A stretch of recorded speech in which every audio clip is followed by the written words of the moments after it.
No te voy a decir nunca se dio un homicidio, pero se dijo con Marroquín, si se hace algo, sin cuerpo no hay delito, con eso te digo todo.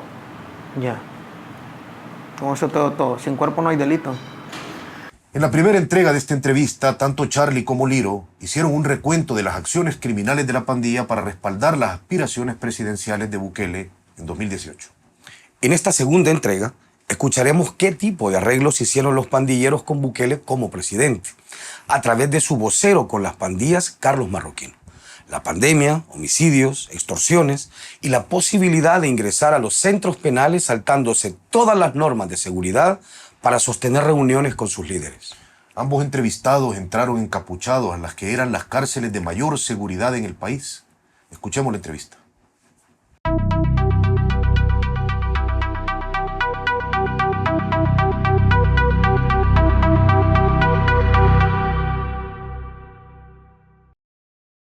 ¿A qué acuerdo se llegó ya siendo Nayib presidente? Mira, como te dije al principio, era lo primero que ellos querían era hacer homicidio. Pero llegó la famosa pandemia, loco. Ya, en ese tiempo llegó la famosa pandemia. Ya, en muchos lugares la policía había tomado el control para que la gente no saliera y que salía solo una familia, ¿va? Pero en las colonias de la revolución la policía jamás tomó el control. Quien iba y decía, vaya, hoy le toca a fulano salir de tal familia, era el homeboy que estaba encargado en ese tiempo. ¿Ya me entendés? Ya. ¿Eso se los pidió Marroquín? Marroquín. Nosotros se los pedimos a ellos. ¿Por qué? Porque íbamos a tener 24/7 a la policía dentro de las colonias de nosotros. Se le pidió decirle a Marroquín, mira, Marroquín, nosotros no queremos tener la policía dentro de las colonias de nosotros. Cuando llegaban a dar la cosa alimenticia, que sea la cajita que daban con los macarrones esos feos y los frijoles negros duros, eso, ya estaba una mujer encargada de parte de nosotros y el presidente de la colonia de parte de nosotros. Ya, igual con el dinero que dieron los $400 o $300 que dio Nayib, ya igual se llegó y se le dijo, vaya, a los 3 que viven en esta casa, los 3 van a salir ahí. Ya. Poco después de decretar la cuarentena obligatoria por COVID-19, el 27 de marzo de 2020, el presidente Bukele anunció en cadena nacional que entregaría $300 a 1.5 millones de salvadoreños para paliar la crisis. El anuncio desató que miles se agolparan a las puertas de la institución que entregaría el dinero. Miles no se encontraron en las listas. La confusión reinó. 2 meses después, la Corte de Cuentas presentó los hallazgos de una auditoría que revelaba que al menos $30 millones habían sido entregados con criterios desconocidos. En ese programa de entrega de dinero que dieron los $300, ¿ustedes armaron la lista? Sí, nosotros las armamos, en todas las colonias nosotros las armamos. Siempre sí, nosotros también vimos por toda la gente. Ya no solo por las familias de los pandilleros, pero quizás gozamos de tener un poquito, en cada familia de pandilleros gozaron dos personas mayores de ahí, pues. Por decirlo así, en cada mesa se juntaron 2, salieron 2, no solo salió 1. Quiero entender lo de la pandemia, porque eso es muy curioso. Un gobierno que se vendía como un gobierno fuerte, como el de Nayib Bukele, que podía solucionar por su cuenta y que negó cualquier pacto con ustedes durante siempre. ¿Les pidió a ustedes apoyo directo para controlar a las comunidades durante la pandemia? Exactamente. Bukele militarizó el país y arrestó a miles de salvadoreños por irrespetar la cuarentena, violando una orden de la Corte Suprema de Justicia. Aún así, Charlie asegura que el gobierno les entregó el control de sus comunidades. El gobierno le pidió a un grupo criminal que controlara la salida de la gente durante la emergencia del COVID-19. Claro, fue así. O sea, nosotros estábamos apoyando, pues. O sea, él nos pidió el apoyo y nosotros lo dimos. En un aspecto, pues, de que pues estábamos haciendo, en teoría, pues estábamos haciendo ahí patria o no sé qué puta, pues, cómo se puede llamar eso, pero estábamos colaborando, pues, para que hubiera un orden. Aún en las reparticiones de las cajas de alimentos, nosotros participábamos, nosotros coordinábamos, nosotros sabíamos cuántas había que darles a cada familia, pues, porque ustedes saben que siempre se salen de control esas cosas. Bukele entra a la presidencia en junio de 2019, después de haber ganado apoyado por ustedes, tal como nos estás contando.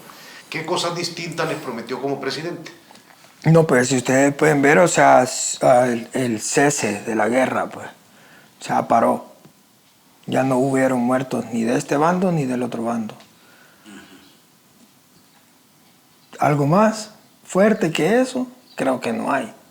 ¿Por qué? Porque ahí, o sea, se respetó la vida de los cuerpos de seguridad y se respetó la vida también de nuestra gente. O sea, aparte de tener esa cosa con ellos, también lo teníamos entre nosotros, ¿verdad? Que no nos íbamos a agredir, ya no nos íbamos a pasar de lugar ni nada, pues. ¿Cuál era el acuerdo con Bukele sobre asesinatos? No, pues te lo dije, de que era así, pues, o sea, era frenarlos, pues. Pero ustedes, ¿cómo podían castigar al que violaba ese tipo de acuerdos? Sí, o sea, habían formas de castigar. O sea, si hacías algo que no debías hacer, pues, hay formas en las cuales nosotros nos regíamos, pues, en la pandilla, ¿verdad? Habían reglas, o sea, hay cosas que podés hacer y cosas que no podés hacer. Entonces había gente que, pues, la cagaba y, pues, si había que cobrar, se le cobraba, y si no, pues, también. Que es que mira, loco, puchica, hablarte de estos puntos son bien delicados, loco, porque es como yo hacerme acreedor de algo que quizás sí lo sé, pero no te lo puedo decir, porque así es, pues ya me entendés. Ya no te voy a decir nunca se dio un homicidio, pero se dijo con Marroquín, si se hace algo sin cuerpo no hay delito, con eso te digo todo. Ya. Con eso te digo todo, sin cuerpo no hay delito.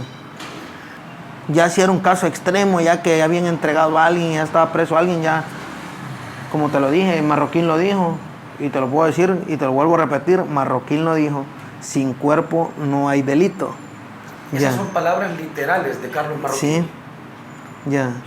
Según la ley, si no hay evidencia de un homicidio, no hay homicidio, salís libre.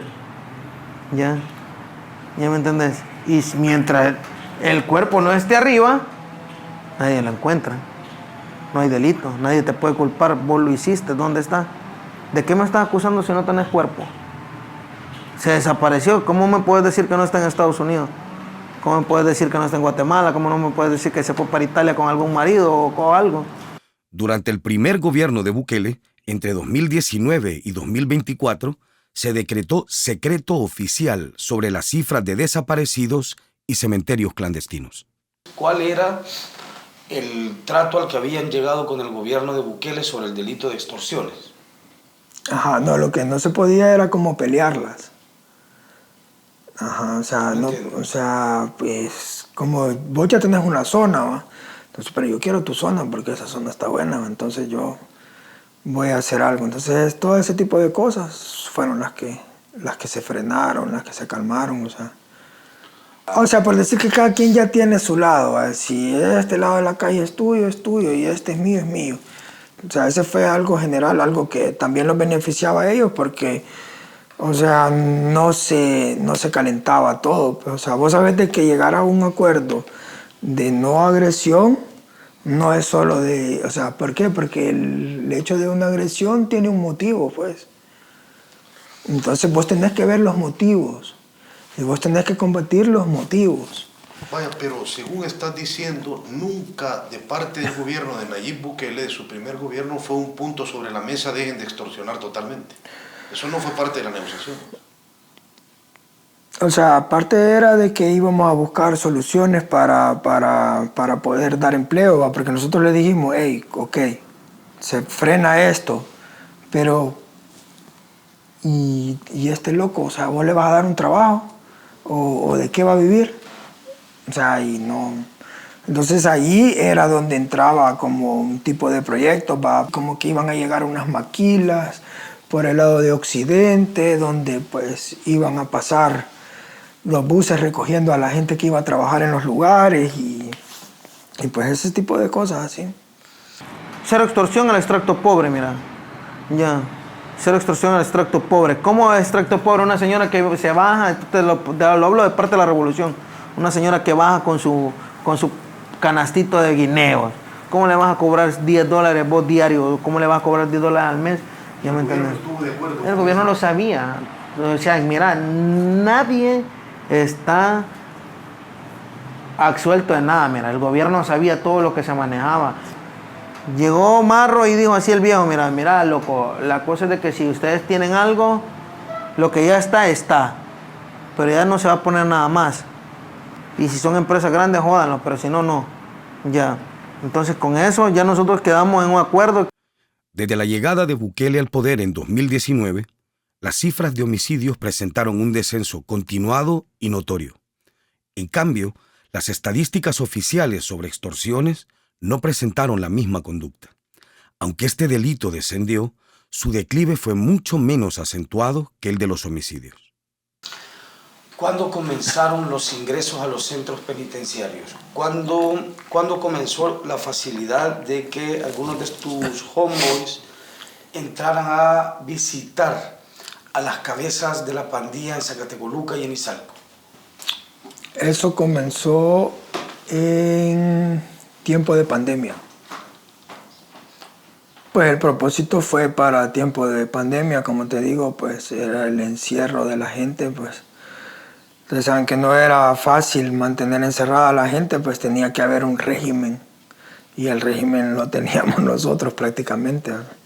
Entonces nosotros fuimos como el bastión de él para poder apoyar eso, pues, para poder poner los controles. Pero ¿por qué para esa vaina ustedes tenían que entrar a Zacatecoluca? No, pues porque se necesitaba una palabra sólida, pues. O sea, ellos querían algo seguro, pues. Algo que se corriera, pues, y que nadie pudiera decir que no. ¿Cuál fue la orden de la pandilla a todos sus homeboys en el territorio? No, pues, a colaborar con eso, pues. Colaborar con ellos y pues ayudarle, porque también a ellos, o sea, llegaron, los inyectaron, les dieron medicina. Y pues también ustedes saben el otro tipo de cosas, pues que se peleaba, pues, o sea, para que les llevaran su comida, para que les pusieran una película. Mira, Charlie, en agosto de 2021, tanto Carlos, la colega Gabriela Cáceres como yo firmamos un artículo que se titulaba Gobierno de Bukele negoció con las 3 pandillas e intentó esconder la evidencia. Y conseguimos imágenes del interior del penal de Zacatecoluca durante una de las visitas de pandilleros y funcionarios encapuchados a visitar a los líderes para recibir instrucciones. Me voy a acercar y te voy a mostrar algunas imágenes y te agradecería que me dijeras quién sos vos en esta imagen. Ok. Y quiénes son algunos de los encapuchados a quienes puedas reconocer.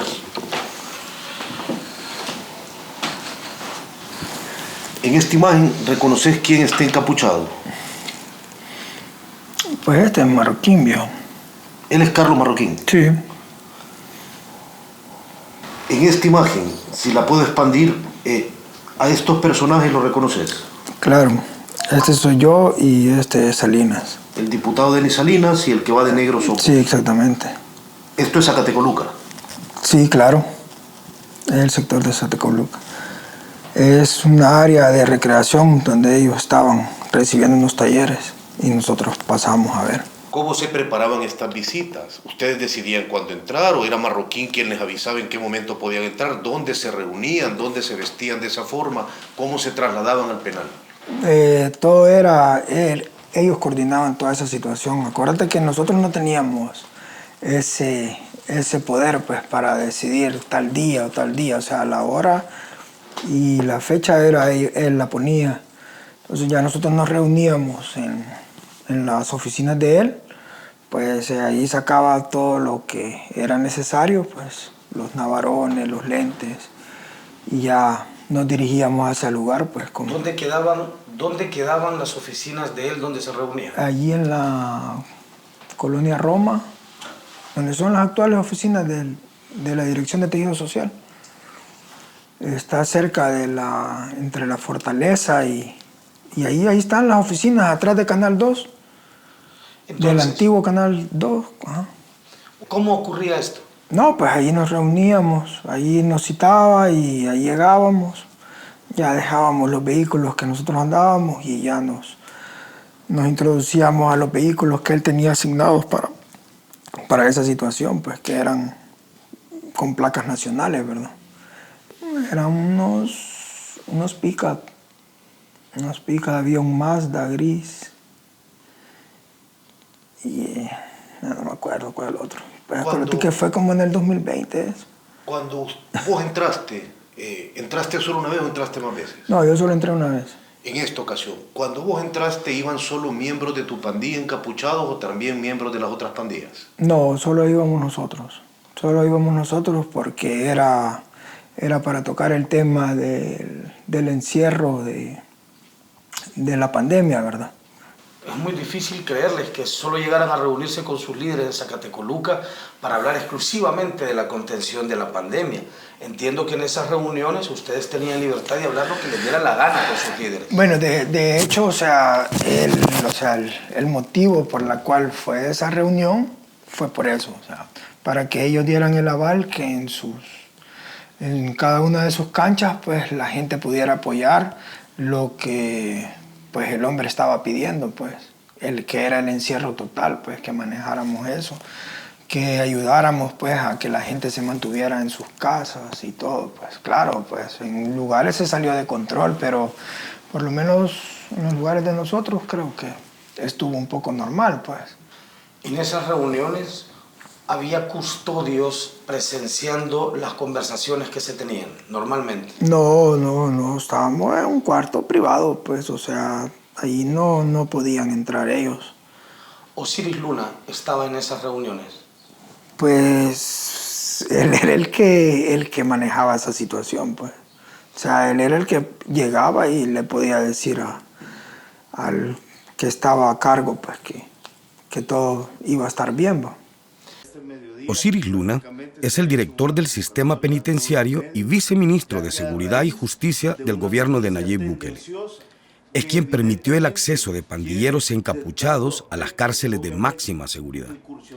Al igual que Marroquín, en diciembre de 2021, el Departamento del Tesoro de los Estados Unidos le impuso sanciones por encabezar las negociaciones secretas con las pandillas.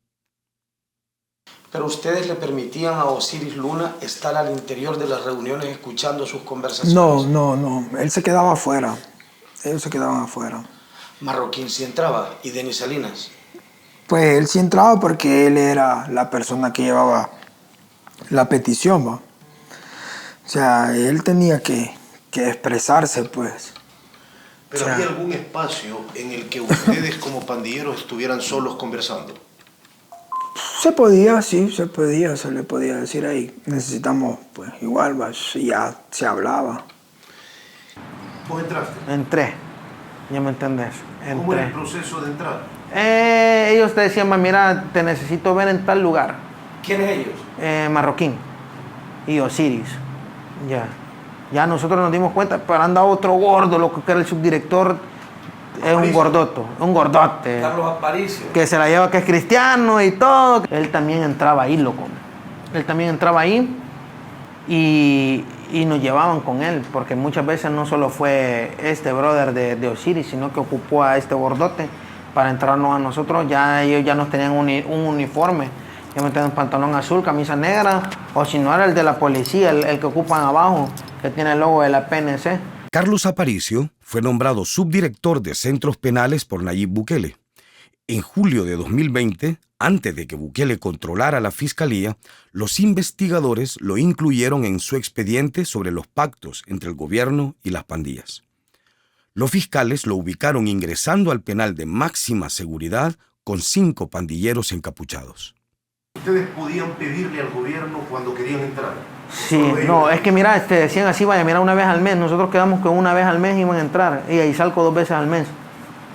Ya. Sí, si era algo grave, sí teníamos que decirle, mira, fíjate que necesitamos entrar y hablar con aquellos porque pasó esto. Ya. Muchas veces estaba Marroquín, ¿por qué? Porque se hablaba algo que se iba a hacer con el gobierno. Ya cuando era algo exclusivamente de la pandilla, era solo nosotros. La vez que nos juntamos en las Américas, en la colonia de las Américas. Ahí llegamos a un lugar, a una casa, ahí se nos dio todo lo que se nos proporcionó. Se nos proporcionaron botas, yo me mira como que era el gato con botas, loco, ya. Y se nos quitaron nuestros zapatos porque allá nos íbamos a ir a cambiar. Ya, el Navarón, loco, y todo lo que se dio. Ya. El Navarón se lo daba Marroquín. El gobierno, sí lo da Marroquín o al Gordote. Es que el Gordote, mira, pucha, que no quisiera quemar al Gordote porque él es bien tranquilo, loco, ya me entendés, pero el Gordote también tiene que ver mucho, pues. Ya. ¿Ustedes cuando iban en el carro ya iban en Navaronado? No, hasta que ya entramos al primer, ya antes de entrar al puente, antes de entrar al cruce de Izalco, ya sé que has entrado a Izalco, cuando llevas a la carretera, ahí nos dijeron, vaya, paramos y nos dijeron, vaya, pónganse los gorros ya. Porque comenzamos a pasar el primer anillo, que el primer anillo se pasa antes de llegar al puente. Ya ellos, pum, con su cara, ya sabes, y la carta directamente de arriba, pum, van para arriba. Entramos como, chica, como van por su casa, por primera vez entré a un penal que no entraba preso, loco. Ya me entendés, ya. ¿Cuántas veces habrás entrado vos? 2 veces. 2 veces. Sí, 2 veces, a Zacate y 3 veces a Izalco. ¿Me ¿A entendés? ustedes no les revisaban las bolsas que Nada, llevaban? nada. Ni mira, no nos revisaban ni para entrar ni para salir. Nosotros sacamos mucha huila para cada encargado de sus canchas abajo. ¿Ya me entendés? Es cierto que estaban mezclados, como el gobierno decía, cuando vos hacías esa visita. Mira, loco, en los demás penales como Gotera, como Ciudad Barrios, sí los juntaron. Entonces se habló y se les dijo, va, mira, separarlos. Los videos que fueron a hacer ellos, que salen en todas las noticias, eso fue pantomima. Fueron una semana, la primera semana, y después se habló y se dijo, va, separámelos por favor. El barrio con el barrio y el sur con el sur y la mara con la mara. Las visitas a los penales se mantuvieron, digamos, desde la entrada del gobierno del presidente Bukele, ¿hasta cuándo? Hasta, te puedo decir, fue febrero la última visita, marzo quizás, no, a finales de febrero, principio de marzo del 2022, antes que comenzara el régimen, loco. La última visita fue el 15, no me acuerdo si... En esta segunda entrega, los 2 pandilleros aseguraron que el gobierno de Bukele toleró el cometimiento de delitos como la extorsión y los homicidios selectivos. Es la primera vez que 2 pandilleros admiten haber estado entre los encapuchados que ingresaron a las prisiones de máxima seguridad para sostener reuniones con sus líderes. En la siguiente y última entrega, explicarán cómo vivieron el final del pacto con el gobierno. Charlie relatará cómo fue capturado tras el inicio del régimen de excepción y liberado a las pocas horas. Liro contará cómo logró salir del país por un punto ciego fronterizo y acompañado por Carlos Marroquín.